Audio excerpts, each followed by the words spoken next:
सेई जंगल खाइबा मिट्टू राजांकठू मिलुथिला। मिट्टू समस्तंकु समान खाइबा देउथिला। सेथिपाई मिट्टू को सबू बहुत मानुथिले, किंतु सोनू सबुबेले निज खाइबा सारिकी अन्य चढ़ेईଙ୍କ खाइबा भी चोरी करुथिला।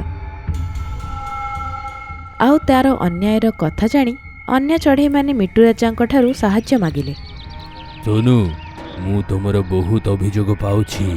तुमर शास्ति एटा थिबो, तमे एकुठिया गोटे गुफारे रहिबो, आउ तुमको सेठी किए भी खाइबा दबनी।